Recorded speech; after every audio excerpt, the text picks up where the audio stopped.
Wayahe wayahe, jagunge wis enak, aja ngasih ketinggalan. Halo dulur, kembali lagi di mini vlog Mbak Lili. Dulur, dina iki aku nyales karo bojoku, tapi perjalanane ora tak rekam, mergane dalane wangel pol. Ida aku wis teko ngalas, iki wis ana ning gubuk, ora ketinggalan bojoku gawe geni, mergane nyamuke wakeh pol, ben ora ngromyong aku.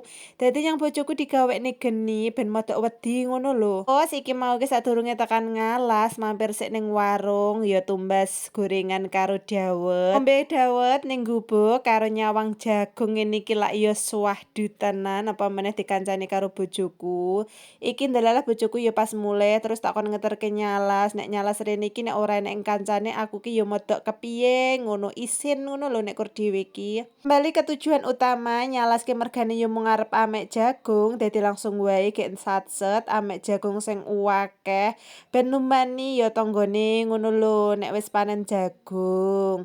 Dadi rencanane iki engko ya meh tak bagi karo Uti, karo Bude, ya sing keduman ngono wae lah. Alhamdulillah jagung iki nek menurutku ya lumayan lah, gede-gede. Lah iki mau bojoku ki ya ono ngendangi kacange, jarine iki ya wis meh tuwek tapi urung arep dipek. Wis oleh jagung saembuh dadi langsung wae aku ki ya arep mulih. Lah ujug-ujug aku wis teko ngomah, wis baratus mergane aku mau ki ya ono keroken kenekan uler jagung kaya niki nek ora ndak glukut jagung ya pokoke aku keroken lah. Ya jagunge gek arep tak oncaki tapi iki meh tak bagi-bagi, enek sing arep tak gawe bakwan, enek sing arep tak godhog mergane kan anakku ya seneng banget karo jagung godhog. Terus iki bapakku komentar, "Lah jagung isih moto titik kok wis dipek." Lho, nek jagung ngene iki lho, jagung sing lagi enak-enake nek digawe bakwan jagung.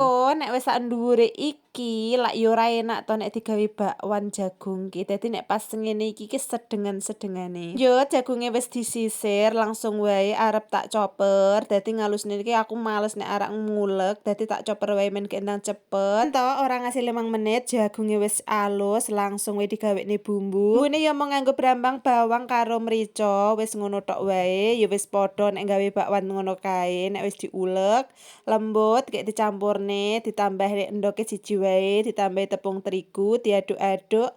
Nek wis kira-kira rasane wis pas, asine ya wis pas, ora kasinan langsung wae kayak digoreng. Goreng ngasih coklat keemasan, dadi kriuk di luar, lembut di dalam, wis enak apol pokoke nek judule bakwan jagung ki. Yut kayak gawe sayur bening bayem, dicemplung-cemplung ning ngene iki, ora lali ditambahi penyedap, terus dirasakne rasane wis enak apol, langsung wae dientas. Terus aku mau ki wis ana goreng lombok, dadi langsung wae ki arep tak ulek, ora lali ditambahi gula ben ora pedese nyegrak. Mak jegaki masakanku wis mateng kabeh, ayo